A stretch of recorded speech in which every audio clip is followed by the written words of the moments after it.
Your Daily 180, 180 seconds of pure Bible study.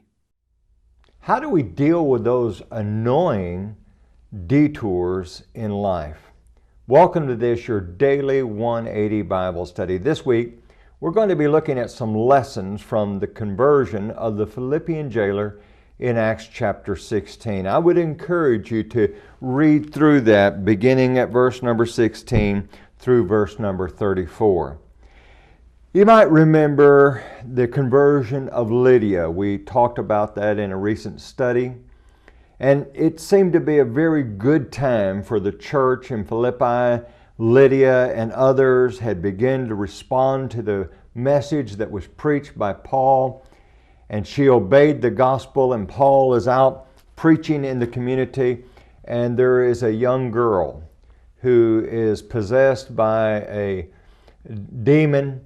And she keeps going behind and announcing that this Paul is a servant of the Most High God. You know, there's certain people you don't want advertising for you. And finally, Paul drove that spirit out of that young girl.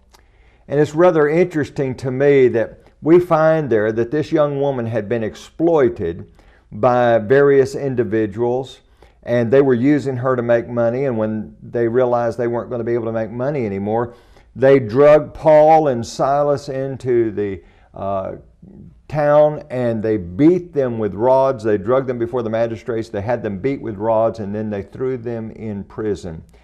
And they had their feet fastened in the stocks.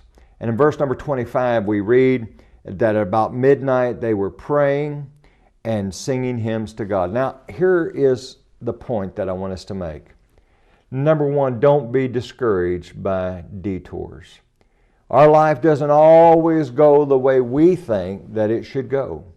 Here Paul is having great success with Lydia, and it's kind of interesting if you back up to the beginning of Acts chapter 16, Paul wanted to go into Asia and Bithynia. The Spirit said no. But that's where I want to go. No, I need you to go somewhere else. I need you to go to Macedonia. But why? Well, because Paul didn't know it, but he had an appointment with a woman beside the river named Lydia. Now Paul is going through the city, and he's had this success there. Why now be beaten with rods and thrown in prison? Well, God says, I've got an appointment for you to meet a Philippian jailer. You know, the detours in our life can be discouraging, but just keep this in mind.